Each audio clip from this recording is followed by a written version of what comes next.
I'm Christine, and Season 2, Episode 4 of Shadowhunters premiered this week. Shadowhunters, Shadowhunters, Shadowhunters. Hunt, hunt, hunt, hunt, hunt, hunt. Spoiler-free thoughts. I don't know, it felt different. It felt like a decent episode of something. It felt like a show this week. It felt like an episode of something. It had arcs, and the arcs arced in the show. That was nice. In terms of the book world, I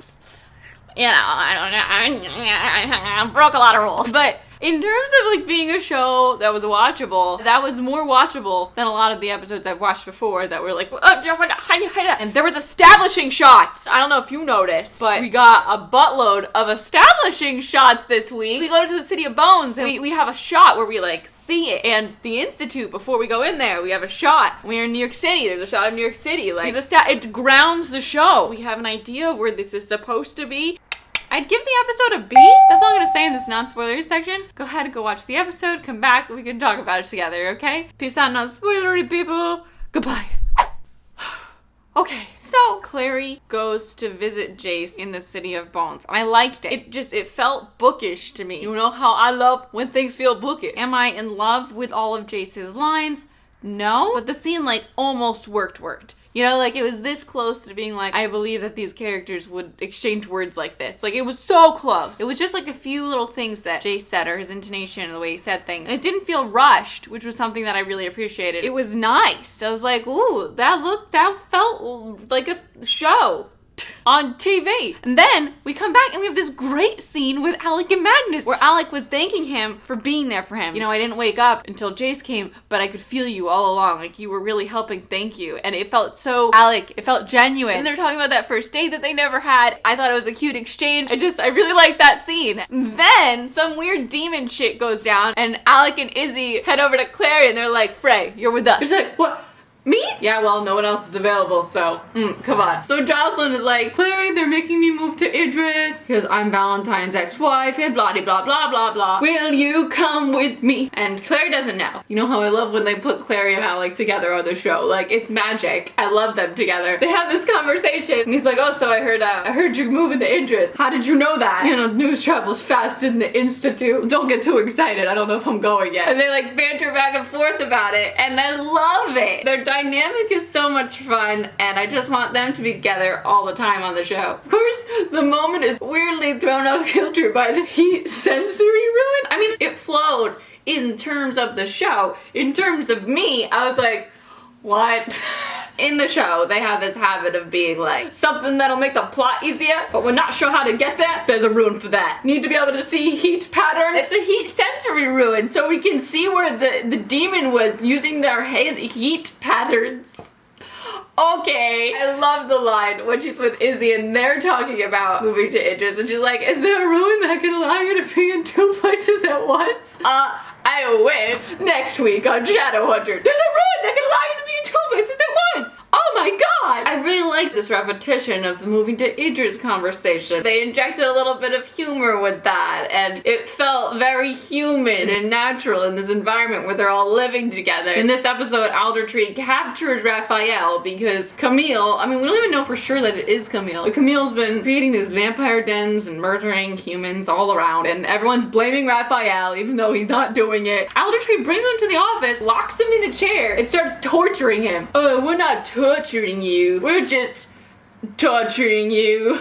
The more we get to know Aldertree, and I hope this isn't the twist, because this is blaringly obvious, like the second Aldertree came on the screen because of the shape-shifting ruin, we're like, you know, that's Sebastian with the shape-shifting ruin. La la la la la. Last season, the big twist was shape-shifting ruin. Uh-oh, that guy is Valentine. We can't do that again. It was a shit twist last season, and it would be an even shittier twist to try to pull that shit on us again. No. Stop it. There was no shape-shifting ruin this episode.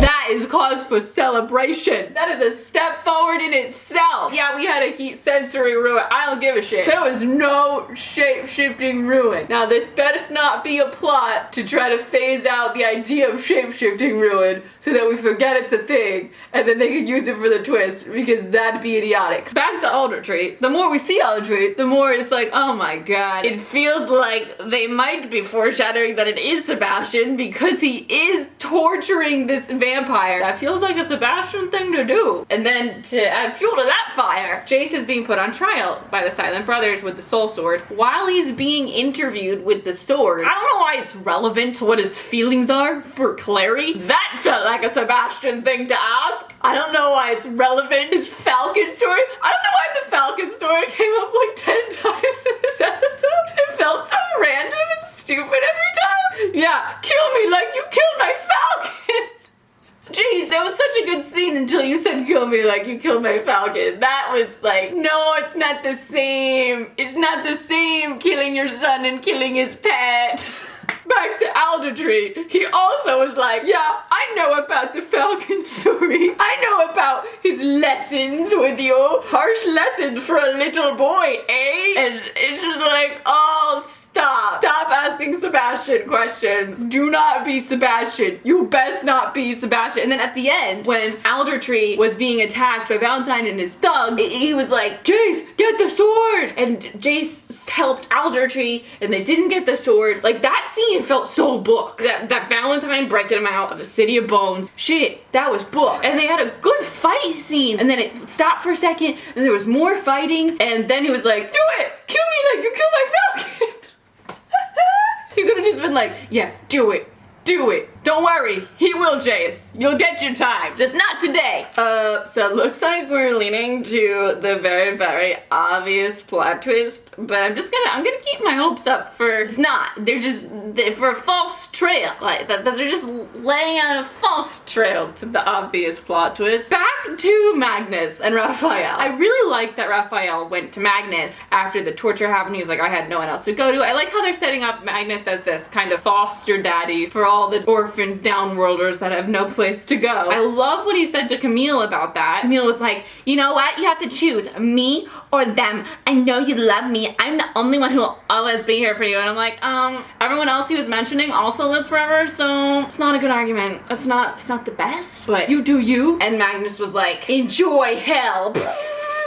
Actually, I don't know what he said, but he said he had a nice singer. He was like, yeah, bye Felicia. Oh, I love the magic that we saw Magnus do today. That felt like, that was cool, some cool shit. He was like, wah, with the dirt, and all of a sudden she was like, there. And we were having so much trouble finding her, and all he had to do was like, pfft. What the hell? Yeah, don't worry, it's just me. I know you love me. Pfft. Cage. And then he was like, pfft. Have fun and interest, and she's like being sucked through in the cage. That was cool shit for Shadowhunters. She disappears and there's this wind that blows in Magnus, and he's like, yeah, I did that. That was me. And I was like, dude, that was so cool. Do it again. The whole idea of the graveyard dirt, again, this feels weirdly True Blood to me, but whatever. They mentioned Demon Ichor for I think the first time ever in the show. The stuff that explodes on you when you like slash them, and they explode into Demon Ichor, black shit that gets all over you. Slime, weird drippy crap. So there's a demon in the Institute, and the demon is a smoke monster. It's a smoke monster that possesses people. Things went a little lost up in here this week. And this smoke monster is just, you know, chilling around the Institute possessing people, and everyone's just like going about their merry way. Like, we're looking for it, but it's not like a very intense deal where we're like, watch out guys, anyone could be possessed at any moment. You would think they'd like get on the loudspeaker and make a little announcement. No one is safe, this demon is possessing people, it could be anyone, so have fun. I enjoyed this like making Raj the Jerry of the show. Ugh, Raj, shop Raj, that's really fun. Then Raj gets possessed and attacks Lydia. I didn't like that Lydia dropped her Seraph blade 2 seconds into the fight. She's an intensely trained Shadowhunter. What is this bullshit that she loses the Seraph blade literally by him being like, burp? I know he's a demon, but this is what you've trained your entire life for. That girl ain't gonna lose her Seraph blade and not have another one up in her shoe or something. And then she's like, come at me, bro, without a Seraph blade. And I was like, yeah, come at her, bro. You're gonna take it down, Raj. You going down. And then she goes down. And Alec has to help her. And I was just like, no.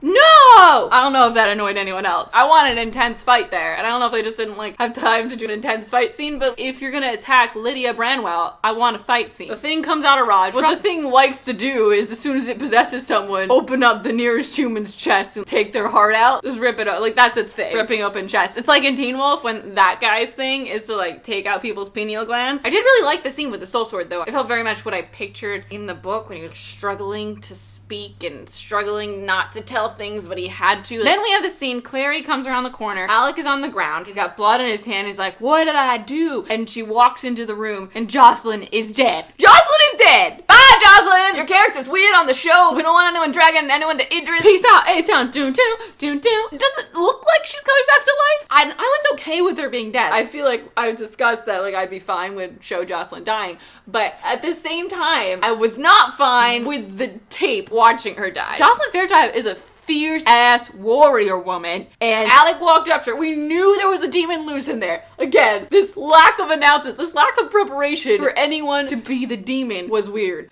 Alec was a smoke monster demon, and she, like, didn't fight back at all. Like, Shadowhunters, they train their whole lives to be fighters. We can't just have a scene where Alec becomes a demon and she doesn't legitimately fight him off. It was just like, yeah, we want to kill Jocelyn, so it's just gonna go down pretty easy. Alec's just gonna reach in there. I love the reaction it invokes in Clary, and I love the emotional response. I feel like everyone was very good in that scene. Just Jocelyn not fighting made me annoyed by it. The only thing that worries me about Jocelyn dying is, what about Luke? What about Luke and Jocelyn? It doesn't feel like a Vampire Diaries death, where next week she's gonna pop up off the ground. It just doesn't. Clary watches the footage and she's like, I have a demon to kill. I think that she did a really good job with that. Of course, now Izzy is possessed by the smoke monster. I think there was like some sort of anti-smoke monster, anti-demon possession ruin. We've got the shape-shifting ruin, but there's no anti-possession ruin that can protect everyone. You would think that in that announcement they'd be like, okay, there's a demon loose, it's possessing people, let's all vaccinate ourselves with our anti-possession ruin. But no, that would be too convenient. We can only be convenient when it's convenient. So we had this fight with Izzy. I enjoyed this scene. I was going with it. She's all demon possessed. That was fun. She's fighting Alec and Alec isn't fighting back. Izzy, come out. Izzy, come out if you could hear me. No one else could hear you when they were possessed. I don't think you could hear Jocelyn, so we know that doesn't work. Clary jumps and stabs him in the back. The smoke billows out. And now this time when the smoke billows out, she's able to come and slash it with her sword. Go back to hell where you came from, bitch. Boom. The acting worked. I just was like, I don't understand the rules of the smoke monster. How come it got away every other time and no one tried to stab it? Why did it just like chill there as like a big smoke ball for her to stab? This was it. This is the end of the episode, so it's time to get rid of the smoke monster. I think the acting was really great. I love when she just sits down and she just is in shock of what's happened, because she didn't really let herself think about the fact that her mom had just been murdered, but her mom's just been murdered. Jace gets released because he helped Aldertree get away from Valentine. I'm assuming that's why he was released. He walks in and sees Clary at the same time that Simon comes in. They both go to run over to her, and I thought this was well done. You know, Jace holds back and lets Simon go comfort her because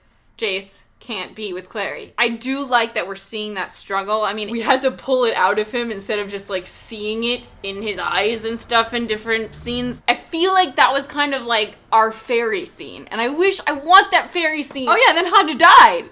They killed Hodge. People are dying now. There's real stakes now. People on the show died. We learned, though, that Valentine sent that demon into the Institute as a distraction. That means that he essentially killed Jocelyn. In his own twisted way, he loves Jocelyn. It was weird to think that it's his fault. I mean, I don't know. Maybe we're gonna go on a plot line now where he wants to bring Jocelyn back from the dead. I don't know. Or maybe we'll see some actual remorse and hurt from Valentine because of this. Essentially, you know, he put Clary in danger, he put Jocelyn in danger. Like, he knew they were all at that institute. Why wouldn't he put the distraction outside the institute? We'll see. We'll see what the repercussions are for him when he finds out what happened. Overall, like, I feel like it was a very acceptable episode in my mind when I look at it as a TV show. I was happy at the end. I was like, wow, they killed Jocelyn. We'll see what it does to the storyline, though. Guess we'll never get to that wedding. Who will be Luke's next ship? Unless she comes back to life. We'll see. I'd love to hear your thoughts, your feelings on the episode. I'm Christine. I make videos every Tuesday. Thank you so much for watching. I'm @TeenMay on Twitter and Instagram. I will see you next time. Goodbye!